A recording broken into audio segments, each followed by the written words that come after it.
Muito bem, vamos lá. Iniciando aqui o nosso trabalho. Nos Bastidores da Obsessão, nosso livro de hoje. Manuel Filomeno de Miranda, na autoria, Divaldo, na psicografia. Nós vamos para o capítulo número 11, As Agressões. Um capítulo longo, que traz para nós aqui um conteúdo bastante filosófico, né? Então a gente vai fazendo aqui uma leitura cuidadosa para trazer também aqui as devidas interpretações. Bom, nós acompanhamos no capítulo número 10 aquela reunião realizada no plano espiritual, trazendo o Dr.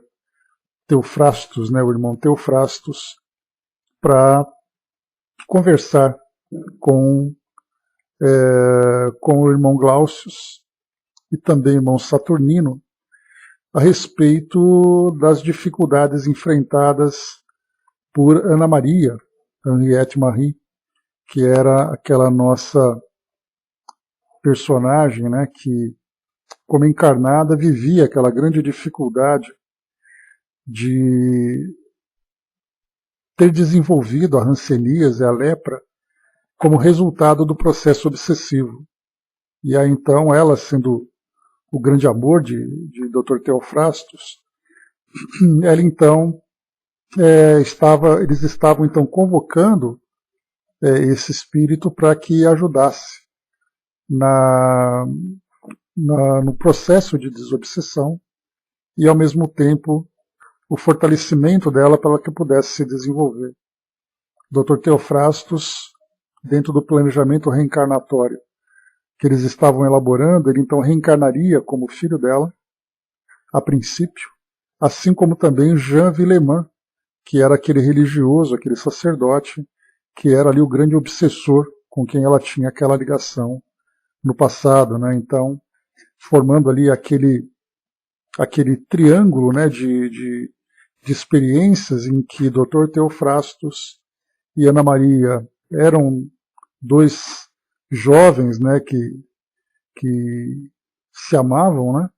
E o sacerdote, então, como confessor dela, provocou a desencarnação dele na Inquisição e, obcecado por ela, então, como vingança, acabou assassinando. E aí, então, nesse período todo, 4 séculos se passaram e eles estavam ainda presos uns aos outros, e principalmente o Dr. Teofrastos, endurecido nessa condição dessas mentes do mal no plano espiritual, que ele já tinha se estabelecido como um grande coordenador dessas ações, né, no mal, e ao mesmo tempo Jean Villemin tinha também se enraizado, tinha se cristalizado na condição de um obsessor a ponto de perder até mesmo a lucidez daquilo que fazia. E Ana Maria era encarnada ali, vivendo ali a sua jornada evolutiva, mas presa ainda nesse sentimento do passado e nessa obsessão que acontecia naquele presente.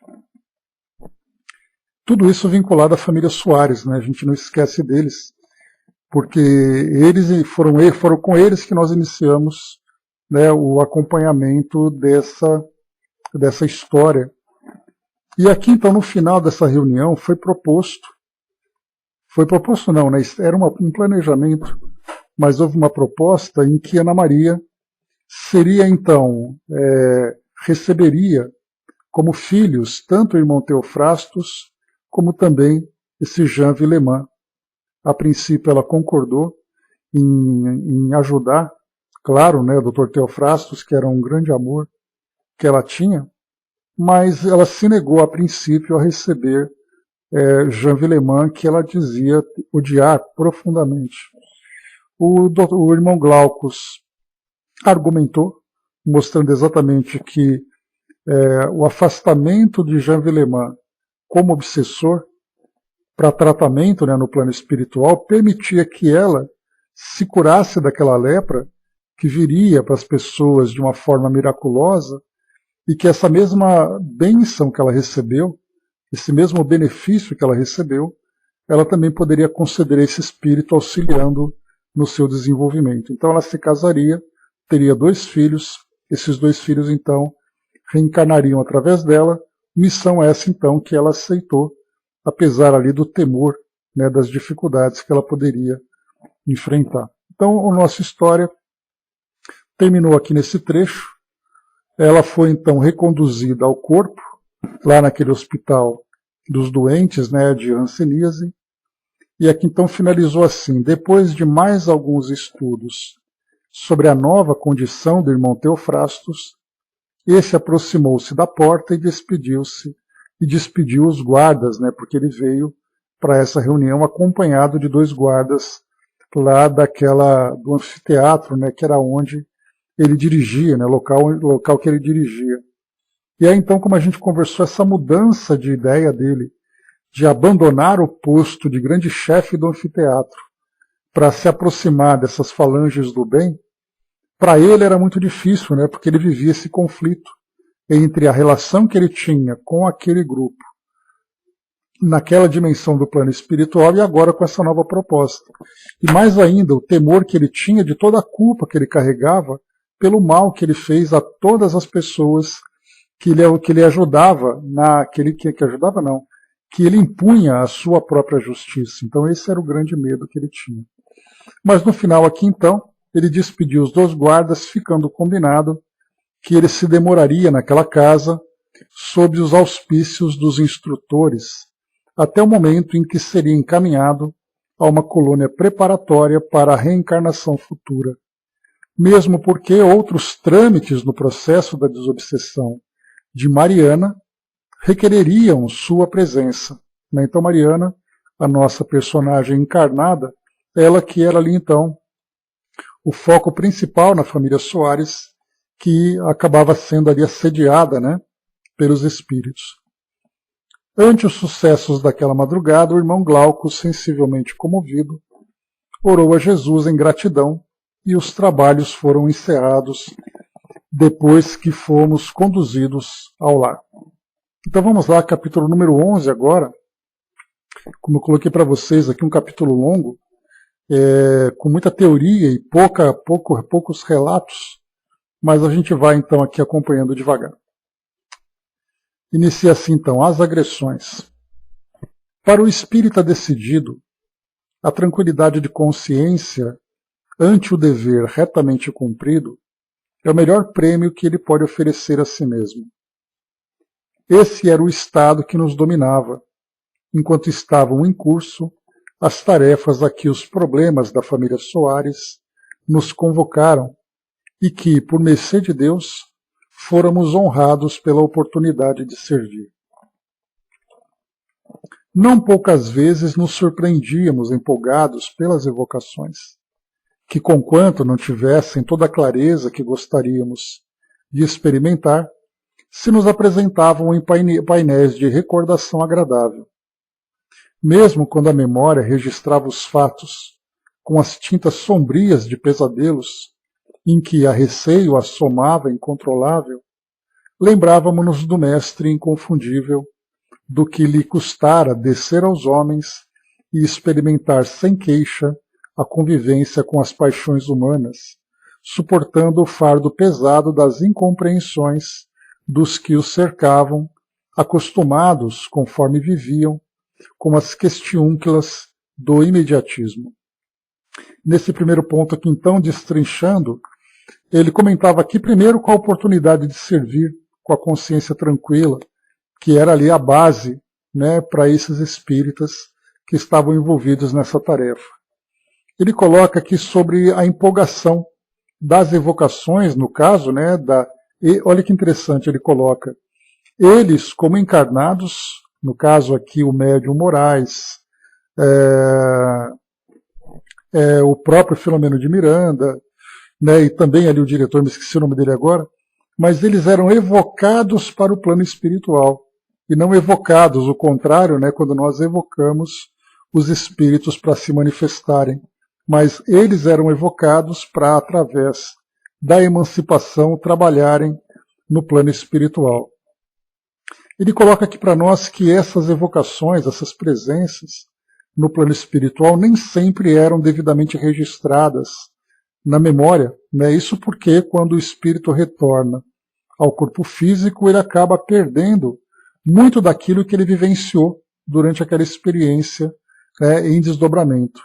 E ele coloca que essas lembranças eram bastante agradáveis, mas ao mesmo tempo também quando eles então nessas tarefas, nessas excursões no plano espiritual, eles acabavam então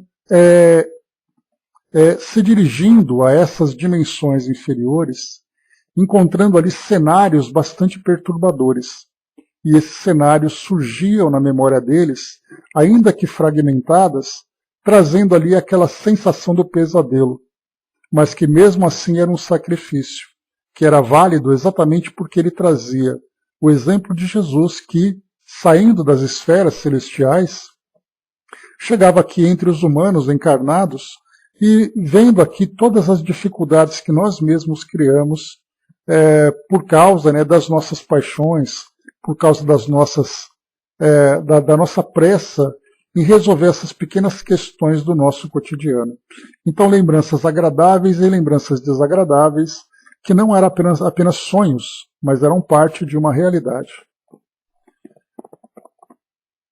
O estoicismo do amor, ou seja, ali o amor racional compreendido de Jesus, ou esse amor compreendido por nós, que Jesus exemplificava, dava-nos força e coragem para prosseguir, sentindo a felicidade de viver entre os dois mundos que se interpenetram e cujas fronteiras mais não são do que uma fímbria divisória, um escuro claro de tênues colorações, difíceis de definir e delimitar. Então ele coloca também aqui que era exatamente essa fidelidade ao amor que Jesus ensinou, que fazia com que essa tênue divisão entre a realidade do mundo físico e a realidade do mundo espiritual se misturassem. Então, aquilo que aparentemente se tornava uma confusão de sentimentos, de ideias, eles mantinham o foco no objetivo, na missão que eles precisavam cumprir a partir da vivência desse real sentimento que eles precisavam cultivar. André colocou, creio ser melhor não lembrar nunca, porque não sabemos onde vamos. E podemos ficar extremamente decepcionados e com a lembrança fixada em nossas mentes. Mas a lembrança vem, Andréa? Porque não se vive uma amnésia pelo fato do espírito vivenciar experiências no plano espiritual. Mas o registro no nosso cérebro acaba sendo um registro limitado, exatamente porque o espírito, fora da matéria, ele tem uma capacidade de percepção muito maior, mas quando ele está vinculado ao corpo físico, o cérebro nem sempre registra aquilo que ele presenciou, mas as impressões acabam ficando. Então nós muitas vezes acordamos a sobressaltos, por causa de uma imagem perturbadora, ou acordamos ali com aquela sensação agradável de termos vivido uma sensação, uma experiência positiva nesse momento de desdobramento, então nós acabamos registrando, até mesmo por uma questão de limitação do nosso corpo físico em registrar. Então, registrar, nós registramos, só não temos a clareza para perceber tudo isso. E até porque o próprio Filomeno de Miranda lembrou no capítulo anterior que isso traria para nós uma confusão muito grande, principalmente para um médium como ele, que tinha essa facilidade de desdobramento. Então ele chegaria no momento em que ele confundiria a realidade com realidade material com realidade espiritual. Então essa limitação do corpo físico era necessária para que não se perdesse nas suas responsabilidades, nas suas tarefas. Algo bastante interessante da gente perceber. Mas ele continua assim. Nesse sentido, e sob outros vários aspectos, o Espiritismo se nos apresenta como roteiro de segurança para o equilíbrio do espírito do homem, desfazendo as ilusões da matéria e vencendo as sombras transitórias que vedam as visões do mundo espiritual, apresenta-nos as causas reais de cujos efeitos e somente neles, até agora, se há detido o pensamento da pesquisa tecnológica. Suas asseverações rigorosamente filosóficas conseguiram avançar além da própria filosofia no seu conjunto classicista, porque, em saindo da interrogação pura e simples da indagação meramente vazia e das conjunturas das hipóteses, traz das realidades metafísicas as soluções morais e vitais para o enigma homem, que se deixa de quedar perturbado pelas incógnitas diversas, para palmilhar a senda dos fatos, de cujo contexto extrai a realidade ontológica legítima, que o capacita a avançar intimorado, embora circunstâncias, condições e climas morais, sob cuja constrição evolute na direção do infinito.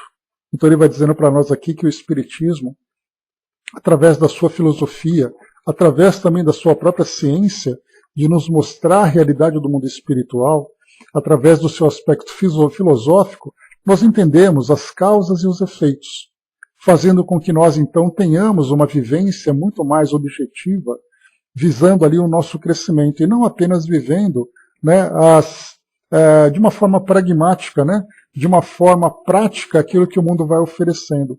Então os erros e acertos são consequências de escolhas que nós fazemos ao acaso. Quando nós temos a doutrina espírita, que nos traz esse pensamento bem direcionado, nós temos esse entendimento, que nós somos espíritos encarnados, que nós temos uma imortalidade, que nós somos imortais, que temos um propósito de crescimento, que todas as nossas escolhas têm um objetivo já definido. Porque, do contrário, quando nós então nos distanciamos dessa realidade, nós vivemos através de alegrias e tristezas que acontecem acidentalmente no nosso dia a dia. Mas através do entendimento da doutrina espírita, mostrando para nós a nossa realidade espiritual, aí sim as nossas ações, embora ainda, né, um tanto errática, né, porque nós vamos ali vacilando, né, por causa das tendências, por causa das limitações, pelo menos esses erros tendem a diminuir cada vez mais conforme nós vamos ali nos fortalecendo dentro desse princípio. Né? Então isso que ele coloca para nós. E quando ele fala sobre o enigma homem, é bem interessante que ele põe em destaque essa expressão, mostrando que nós realmente somos um enigma. De onde viemos, para onde vamos, qual é o nosso propósito. E aí então quando nós temos uma filosofia que nos mostra o porquê das coisas, a origem, o destino, os propósitos, aí sim nós começamos então a diminuir cada vez mais, a resolver cada vez mais esse enigma que nós ainda representamos. Bom dia, embaixador. Dudu colocou, né, se não desdobrássemos, acho eu, sem jogar fora o que a gente guarda no porão mental que temos, acho que poderíamos dar uma pirada, né, porque seriam muitas coisas guardadas dentro da mente, juntando o atual com o pretérito, sem saber o que era e talvez confundindo o futuro que viria em outras vidas. Né? E aí a gente tem algo interessante, Dudu, porque quando nós falamos sobre lembranças do passado, a gente vai percebendo que aqueles espíritos que vivem em mundos menos densos como o nosso planeta, e consequentemente utilizando corpos também menos densos, as lembranças se tornam mais claras. Mas isso porque os espíritos agora, nessa condição mais equilibrada e mais desenvolvida, lidam com muito mais equilíbrio e muito mais sabedoria com essas lembranças. Porque ele vai ter um contato muito mais fácil com o plano espiritual e, ao mesmo tempo, mesmo que tenha recordações, essas recordações não trazem, né? Não trazem, por exemplo, as culpas, os remorsos, os medos, porque tudo isso já foi resolvido.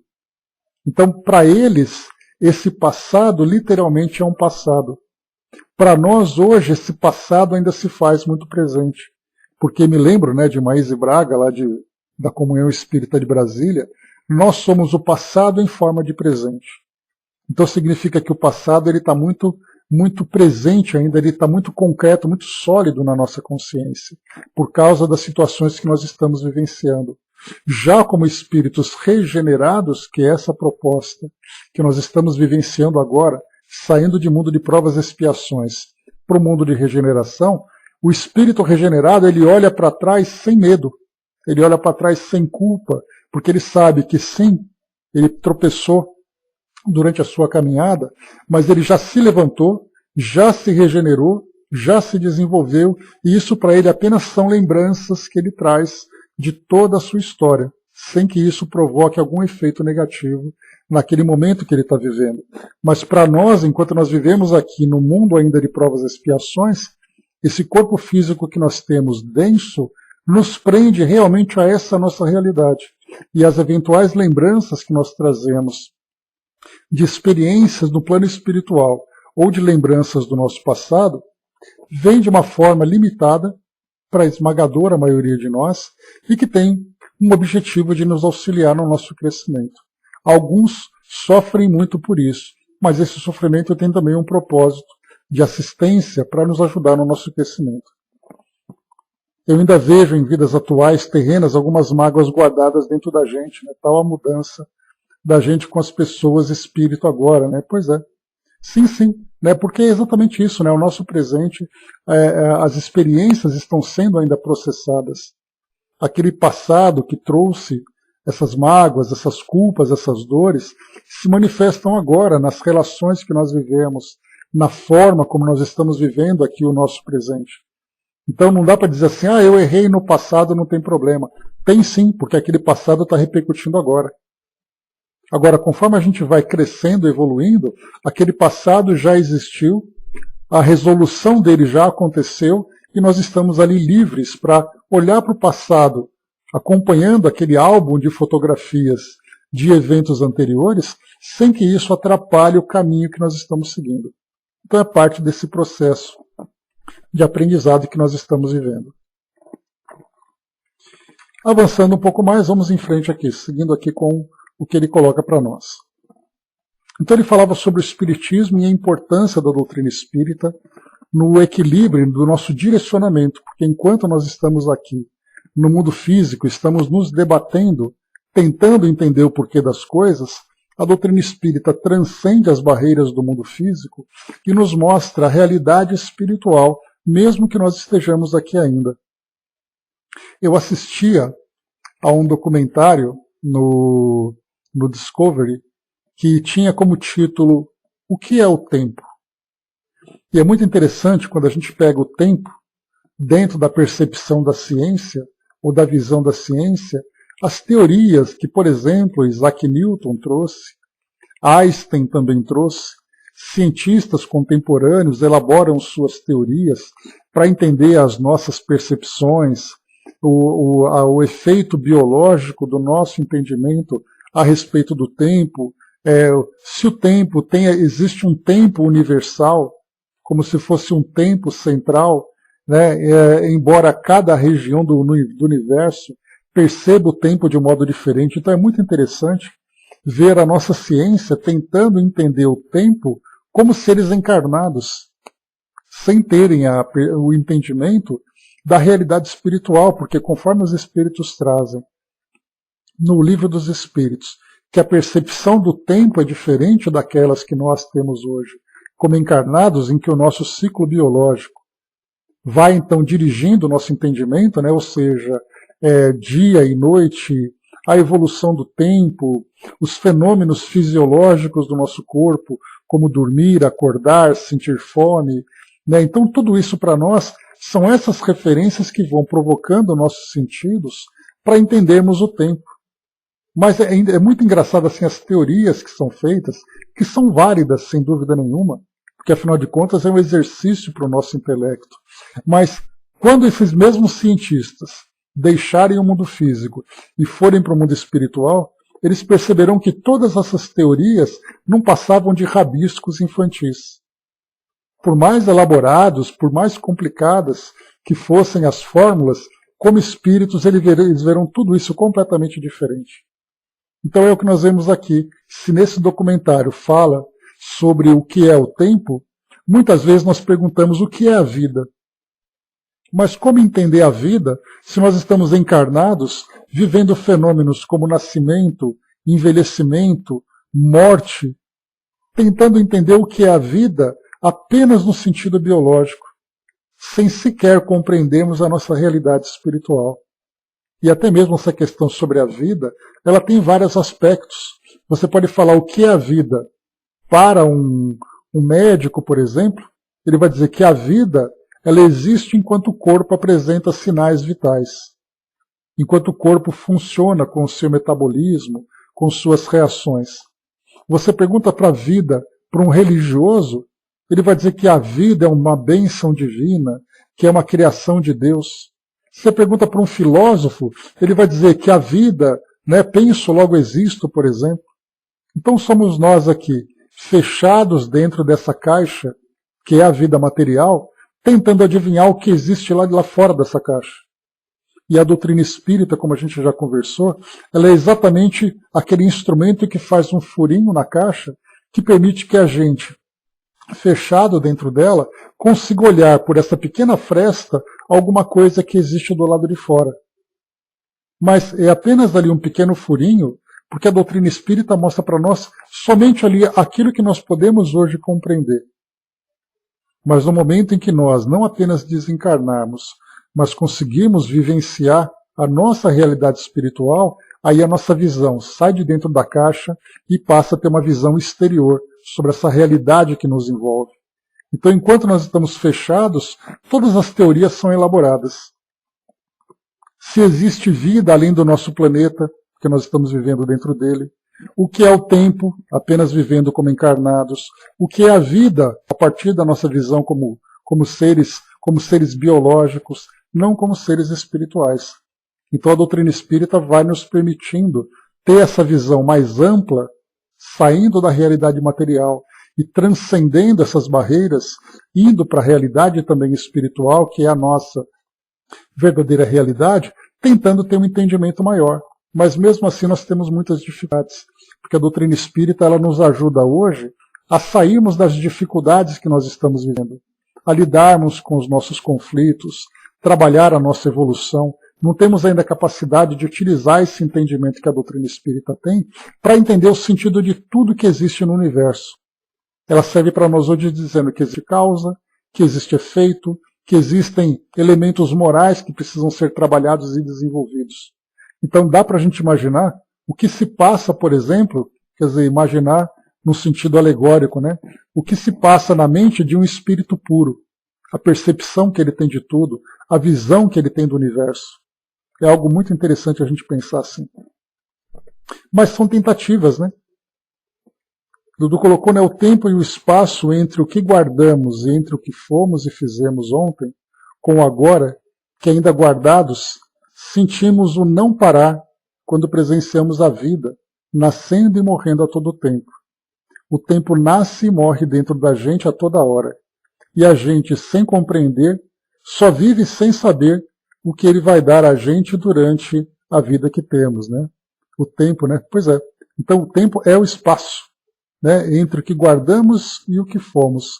Então, bem interessante todas essas teorias, né, que os cientistas vão trazendo, e essa visão agora mais metafísica, né, saindo do mundo material e começamos a entender exatamente ali a sucessão de eventos que o tempo vai registrando na nossa evolução. Mas enfim, isso aí são filosofias que nós estamos aqui tentando compreender, e o que Filomeno de Miranda traz para nós nesse trecho é exatamente isso. Porque ele coloca assim, né, aqui só no alto para voltar um trechinho, ele diz assim: desfazendo as ilusões da matéria e vencendo as sombras transitórias que vedam, que tampam, que fecham as visões do mundo espiritual, apresenta-nos causas reais de cujos efeitos, e somente neles até agora, se há detido o pensamento da pesquisa tecnológica. Então a pesquisa tecnológica analisa o efeito. É a doença, a desigualdade social, os conflitos de relacionamento. Mas e as causas? As causas, o Espiritismo então começa a esclarecer para todos nós. O Dudu colocou nessas coisas, estão chegando aqui sem eu saber quem manda, né? Eu só escuto, mas é isso mesmo. Né, porque esse tema realmente para nós ele é muito instigante, tanto para nós aqui como do outro lado também. Porque nós aqui temos uma percepção material e os nossos amigos têm uma percepção espiritual. E até mesmo nas mais esforçadas tentativas, né, que eles façam, né, para trazer para nós algum tipo de entendimento, a nossa visão aqui é muito limitada. Porque aquilo que eles trazem precisa se encaixar na nossa percepção daqui. Só que nem sempre é assim. É por isso que, lembrando, por exemplo, não, Dudu, pode mandar que aqui a gente está tudo, né, tá tudo numa mesma sintonia, não tem problema nenhum. A gente lembra daquele poema de Augusto dos Anjos, né, que ele psicografou para o Chico, aquele poema que falava sobre o universo, sobre a origem de tudo e coisa e tal. E aí então o poeta disse para o Chico, não, pega só isso mesmo que a sua cabeça não entende. E é exatamente isso, essa é a nossa realidade. Né? Então Augusto dos Anjos, tentando passar para o Chico uma visão espiritual tão sublime através da poesia, e o Chico brincando, né, como ele disse no Pinga Fogo, ele falou assim, quem era eu para entender aquilo tudo se eu estava só regando um canteiro de alho? Então realmente é complicado trazer teorias, por isso que nós precisamos digerir isso gradualmente, lentamente, porque a nossa visão material ela nos limita realmente no entendimento dessa realidade. Mas vamos em frente. Continuando para nós aqui então, ele continua trazendo, né, sobre o Espiritismo. Sim, porque não são os homens apenas que realizam espontaneamente incursões no além-túmulo, mas, e principalmente, os vitoriosos da sepultura vencida que retornam cantando a ressurreição da vida após a lama e a cinza do corpo, a repetirem incessantemente a lição imorredora do Cristo na manhã gloriosa do domingo logo após a sua morte, como astro fulgurante, atestando desse modo a indestrutibilidade do espírito e, consequentemente, as sucessivas transformações da vida para atingir a sublimação. Mais uma vez ele coloca para nós aqui também que não são apenas nós encarnados que, através da emancipação, fazemos as nossas excursões no plano espiritual. Ou incursões, como ele coloca aqui. Os espíritos também se fazem presente aqui entre nós, mostrando essa ressurreição, que o espírito não deixou de existir, mas o espírito continua vivo. E o próprio Jesus mostrou isso na ressurreição, no símbolo da ressurreição que é trazido para nós nos evangelhos. Né? André colocou, né, entendo que estamos, nós e eles aqui aprendendo, né, comentando e digerindo todos esses ensinamentos, sim. Né, são oportunidades de refletir porque, né, são esses temas que nos provocam a esse raciocínio. Angelina colocou, né, a vida tem um sentido maior, despertar para se viver melhor, a cada dia no aqui e no acolá, buscando compreender a realidade de onde estiver, saber por que está e vivenciar o amor e o melhor onde estiver. Esse é o propósito moral, né, que nós temos agora da vida, mostrando que esse é o sentido. Não importa o que fazemos, o que importa para nós é como nós fazemos. E segue aqui Filomeno, ele diz assim, religião do amor e da esperança, pábulo eucarístico, pelo qual o homem pode comungar com a imortalidade, no caso aqui o espiritismo que ele fala, né? É o lenitivo para a saudade do desconforto ante a ausência dos seres amados que o túmulo arrebatou, mas não lhes conseguiu silenciar a voz. Esperança dos padecentes que sofrem as ácidas angústias de hoje, compreendendo serem elas o resultado da própria insânia do passado, porém, com os olhos fitos na esplendorosa visão do amanhã, que lhes está nas mãos a apressar e construir. Praia de paz, na qual repousam em dinâmica feliz os nautas aflitos e cansados do trânsito difícil no mar das lutas carnais. Santuário de refazimento através da prece edificante. Escola de almas que aprendem no estudo das suas informações preciosas e das suas lições insuperáveis a técnica de viver para fruírem a bênção de morrer nobremente. Hospital de refazimento para os trânsfugas do dever, que nele encontram o bálsamo para a chaga física, mental ou moral. Todavia, recebem a diretriz para amar e perdoar, a fim de serem perdoados e amados pelos que feriram e infelicitaram. Colo de mãe, generosa, é o amparo da orfandade, preparando-a para o porvir luminoso, já que ninguém é órfão do amor do nosso Pai. Abrigo da velhice, portal que logo abrirá de par em par a aduana da imortalidade. Oficina de reeducação, onde a miséria desta ou daquela natureza encontra a experiência do trabalho modelador de caracteres a serviço das fortunas do amor. Traço de união entre a criatura e o Criador, religando-os e reaproximando-os até que a plenitude da paz possa cantar em cada criatura a semelhança do que o apóstolo das gentes afirmava. Já não sou eu o que vivo, mas é o Cristo que vive em mim. Já não sou eu o que vivo, mas é o Cristo que vive em mim. Então, Gálatas capítulo 2, versículo 20. Então ele coloca para nós aqui sobre as várias virtudes que o Espiritismo vai trazendo para nós. A consolação, aquele que perdeu, aquele que se separou, a dor que é diminuída, a luta no cotidiano que acalma, o fortalecimento da prece, escola de almas, né, vários termos que ele vai usando, hospital de refazimento. Apesar de tudo isso, todos eles recebem, todos nós recebemos, né, a diretriz para amar e perdoar, a fim de sermos perdoados e amados pelos que ferimos e felicitamos. Então é assim que ele vai trazendo para nós nesse início, esse entendimento, essa percepção. Nosso amigo Norberto trouxe para nós aqui, muito obrigado pela sua presença aqui conosco. Diz assim: me chamam de espírito, e eu sou espírito? Serei eu apenas aquele ser terreno que se foi, morreu e mais nada? Porque eu nunca fui o nada, eu sempre fui o eu que queria só viver e vivi, e ainda sinto e vou sentir que não morri, pois eu ainda vivo aqui entre eles que me ajudam a pensar e viver o que vivo agora. Parece loucura, mas não sou louco, sou apenas um moço que viveu lá e vive cá. Desculpe se atrapalho, só quero viver quieto e sereno como sempre fui. E não quero ser o espírito que vocês tanto falam. Jesus é nesse que eu confio e vejo. Deus que comanda tudo.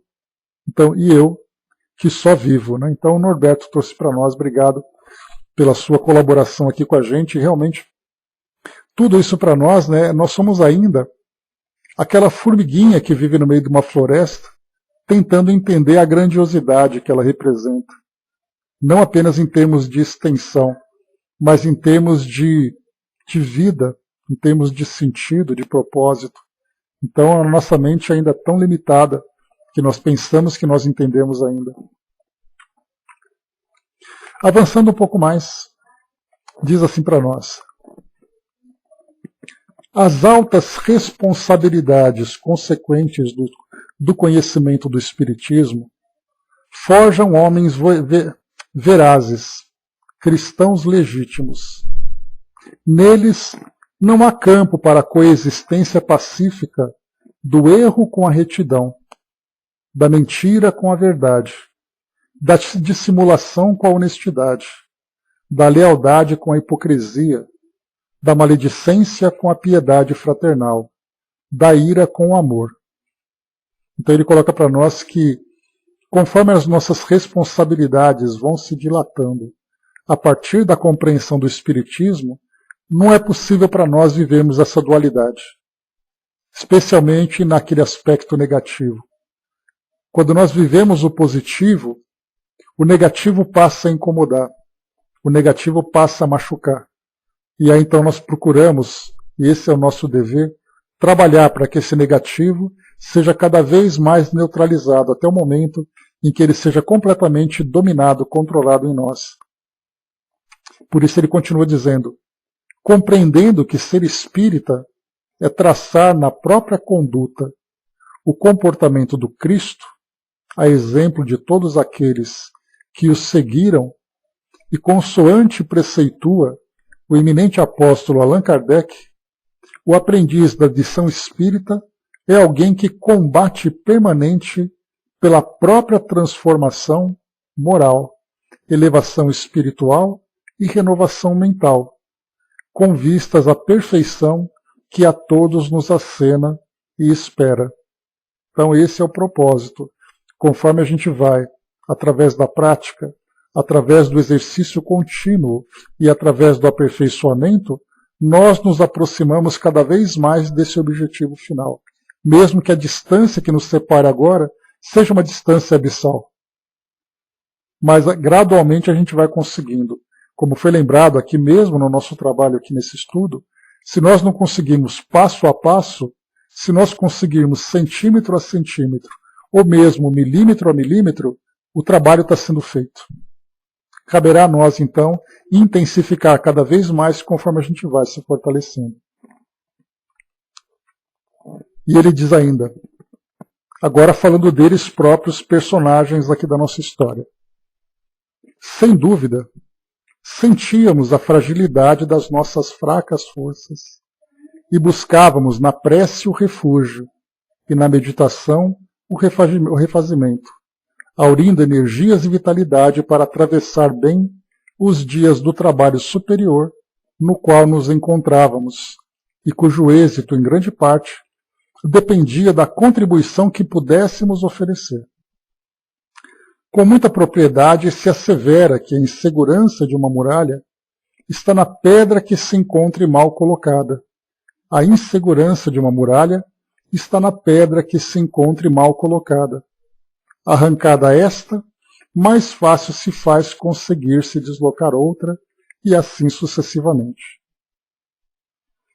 Pairando sempre sobre todos nós o Espírito do Senhor, convinha-nos e nos convém não desfalecer na luta.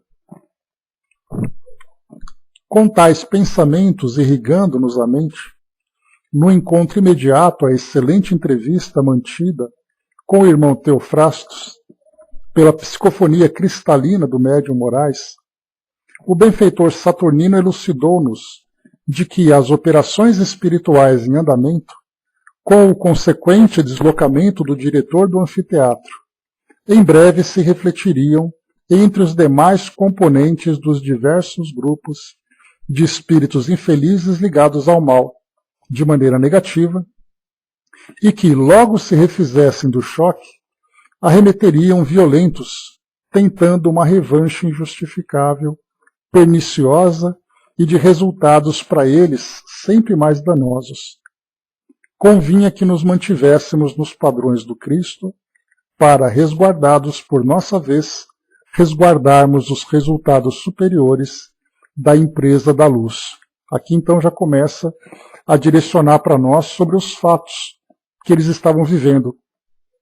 Porque com essa desistência de irmão Teofrastos, naquela função que ele ocupava como diretor do anfiteatro, isso provocaria um desequilíbrio muito grande naquela comunidade, naquele grupo no mundo espiritual. Mas passado esse desequilíbrio, eles se fortaleceriam para o ataque, para o revide, aqueles que tiraram, deles aqueles que eram o líder, aquele que era o responsável pela condução daquelas tarefas dentro daquele grupo de espíritos infelizes.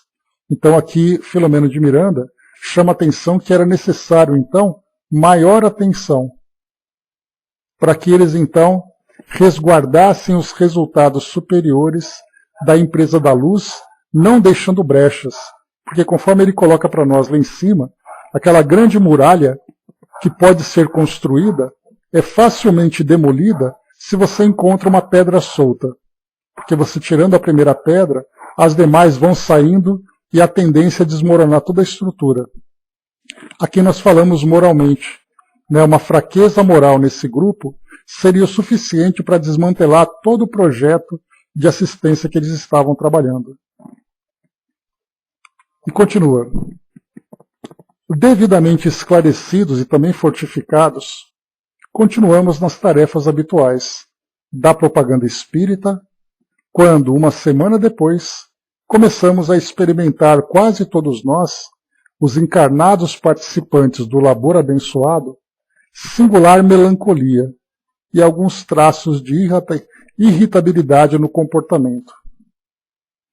Não ignorávamos que algumas das técnicas de que se utilizam os perseguidores de encarnados atormentados, que buscam o concurso do espiritismo, são, em diversos casos, o aumento da agressão às suas vítimas, a fim de lhes darem ideias falsas de que a frequência às sessões lhes acarreta maior dose de sofrimento, inspirando-as a debaterem, após o que, então, cessam de inopino a constrição obsessiva, fazendo crer que a melhora decorreu do abandono àqueles compromissos repentinos para voltarem mais ferozes, mais cruéis, mais implacáveis quando tais pacientes, invigilantes quase sempre, lhes favorecem o campo fisiológico e psíquico com recursos adequados à continuação dolorosa da perseguição insana.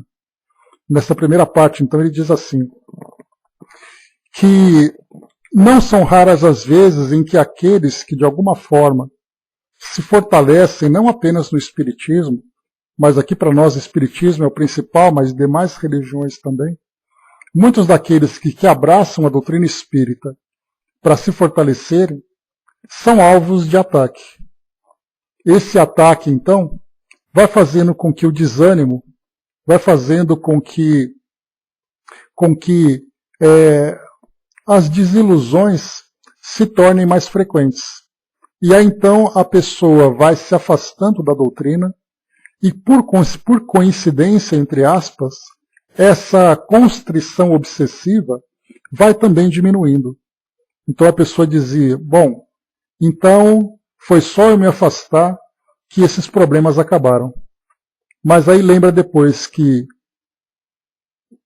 logo depois, volta então o ataque de uma forma mais agressiva, porque agora, completamente distante e completamente desiludido, completamente invigilante, ele se torna alvo muito mais fácil, fazendo com que tanto fisicamente como psiquicamente acabe sendo ali atingido por uma perseguição insana.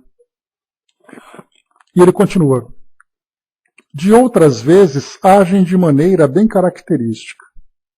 Logo que seus clientes começam a honesta participação no estudo e na tarefa espiritista da própria libertação, seja porque a modificação no campo mental lhes impede o intercâmbio com a mesma facilidade, seja por tática de estratégia belicosa, afastam-se temporariamente os perseguidores, permanecendo, porém, em contínua vigília.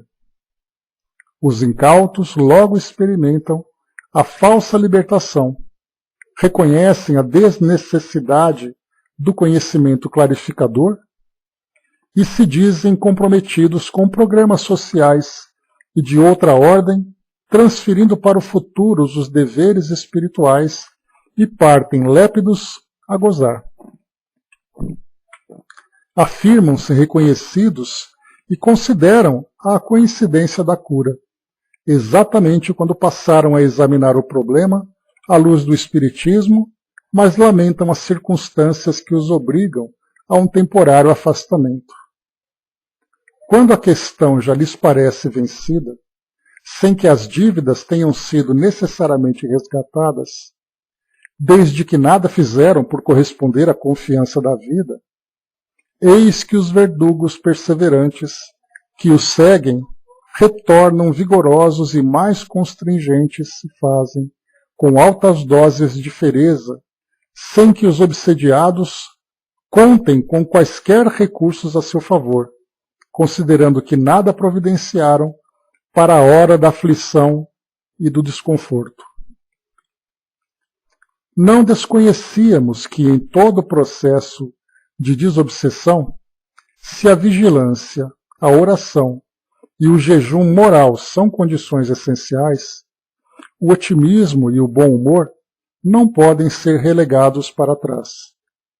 Tristeza é nuvem nos olhos da saúde e irritabilidade é tóxico nos tecidos da paz.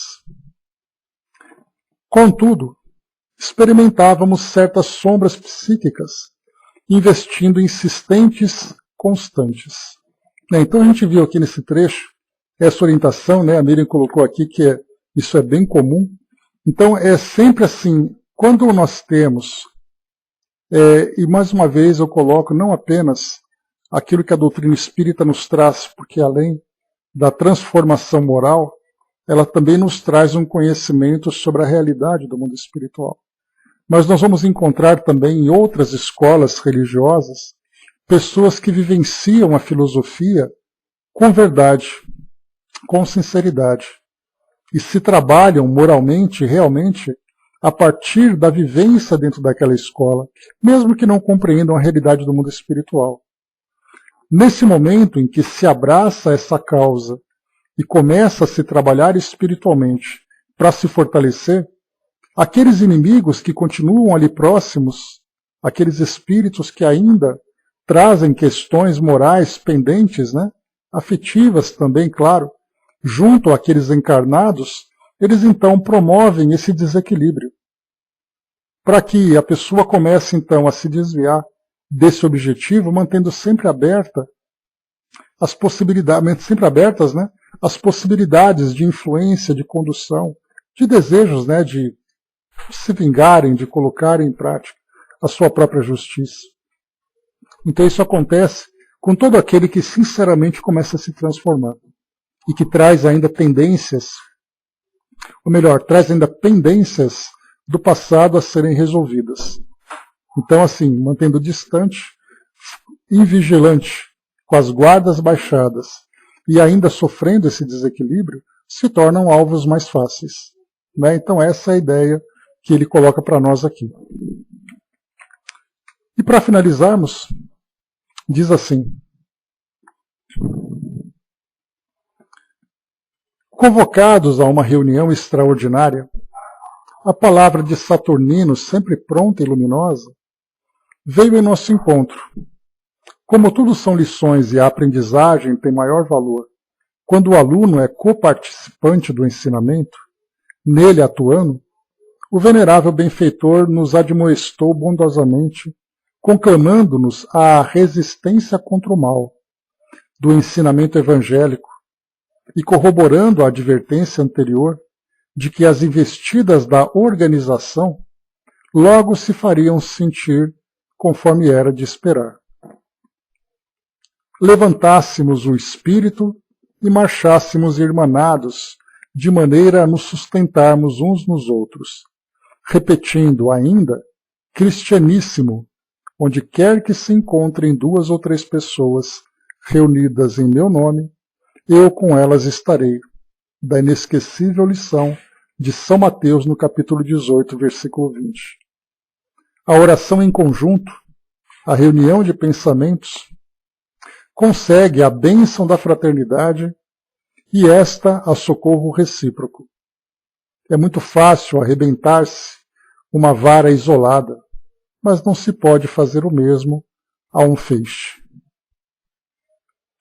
A família Soares completou o amoroso desencarnado. A família Soares completou o amoroso desencarnado, estava sendo convidada a novas aflições necessárias à própria evolução a melhor entendimento das responsabilidades imortalistas.